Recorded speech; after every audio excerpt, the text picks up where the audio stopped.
story you are about to hear is true. Only the names have been changed.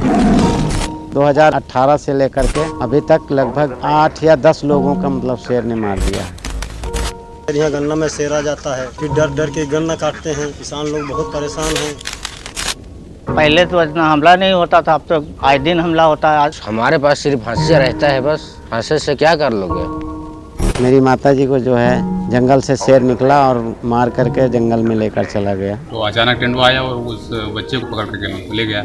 अब इतना तो मालूम नहीं था कि अब जा रही लड़की नाना के साथ में जो बाघ मार देगा। पता चला कि तुम्हारे मम्मी को, तुम्हारी भतीजी को शेर मार दिया।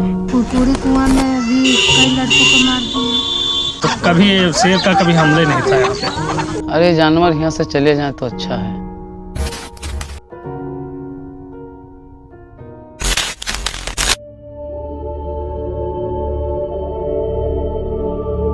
भारत के जंगलों में कोएग्जिस्टेंस का पर्याय ही बदल चुका है। एक नया बदलाव आ चुका है, जहां वन्य जीवों और मनुष्यों के बीच जीवन एवं मरण का संघर्ष जारी है। पट्टी में शेर ने खा लिया है।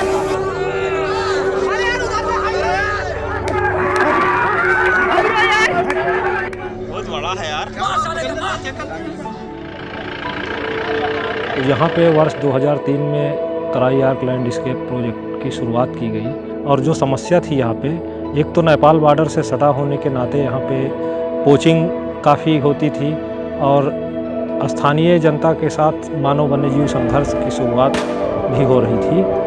और उसी दौरान 2003-4-5 के आसपास नेपाल से हाथियों का आवागमन भी शुरू हो गया। तो जो ह्यूमन वाइल्ड लाइफ कॉन्फ्लिक्ट है वो 2-3 स्पीसीज के साथ काफ़ी बढ़ा है और लगातार बढ़ रहा है। अगर हम कतरनिया घाट की बात करें तो यहाँ पे लेपर्ड का कॉन्फ्लिक्ट बढ़ा है। कतरनिया घाट रेंज में मानव वन्यजीव संघर्ष का बहुत बड़ा कारण है कि गांव और जंगल सटे हुए हैं। अगर हम सुजौली रेंज लें, कतरनिया घाट से सुजौली रेंज के बीच में जंगल का कोई कॉरिडोर नहीं है, तो मानव आबादी से होकर ही जानवरों का आवागमन होता है। संभवतः ये कारण है जो यहाँ पे मानव वन्यजीव संघर्ष की घटनाएं देखने में आती हैं। एक अनदेखा संघर्ष और भी है। किसी परिवार में जब वन्यजीव द्वारा कोई मृत्यु होती है तो एक आक्रोश को जन्म देती है। वन विभाग और प्रशासन को इस संघर्ष से जूझना पड़ता है।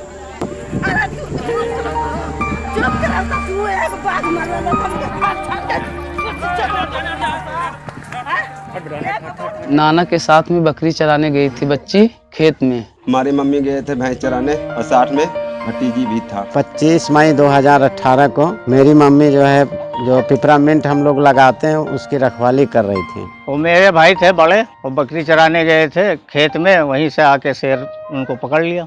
मन में हमारा दिक्कत होता है कि मम्मी खत्म हो जाएगा, जिसके भतीजी खत्म हो जाएगा तो मन में तो लगे ही रहेगा। जैसे हम लोग तो रो रो के जिंदगी काट रहे हैं। अब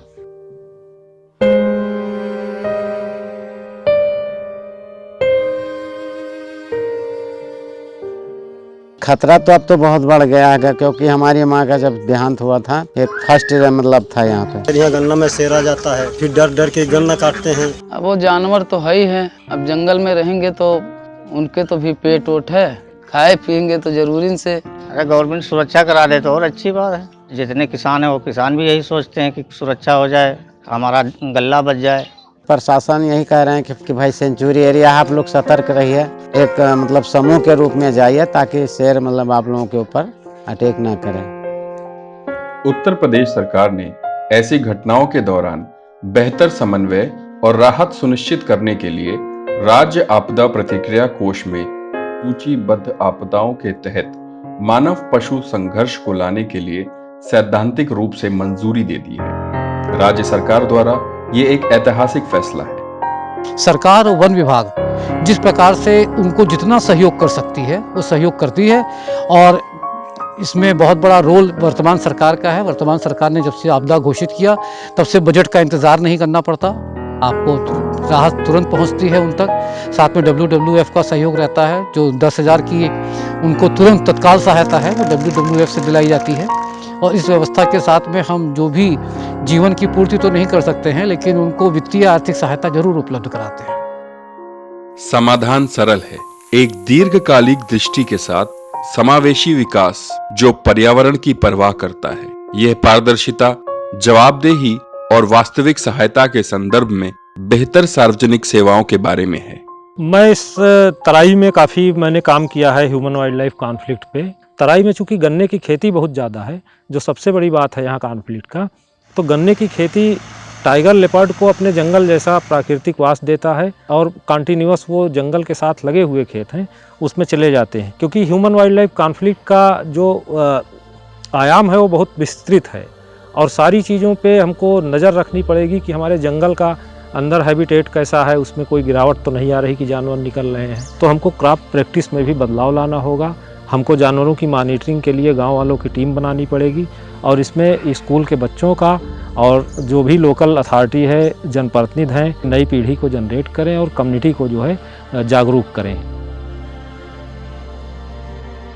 मैं संदेश देना चाहूँगा अपने सभी दर्शकों का जो आपके माध्यम से हमको सुन रहे हैं कि आप सब लोग, ये एक राष्ट्रीय कार्य है, ये कार्य मानवता का कार्य है, तो मैं चाहूँगा कि सारे लोग इसमें अपना योगदान दें।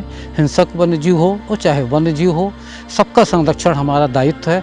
हम सब लोग मिलकर वन और वन्यजीवों को बचाने के प्रयास में जो भी अपना योगदान दे सकते हैं, चाहे वो जागरूकता के लिए हो, चाहे वो उनके संरक्षण के लिए हो, सब लोग आगे आएँ और आके वन और वन्यजीवों की सुरक्षा में अपना योगदान अवश्य दें। प्रकृति हमेशा उसके साम्राज्य को पुनः प्राप्त करने के लिए विद्रोह करती है। अब अगली बार जब आप किसी जानवर की आंखों में देखें तो आपको लगेगा कि यह प्रकृति की आत्मा में एक झलक पाने जैसा है।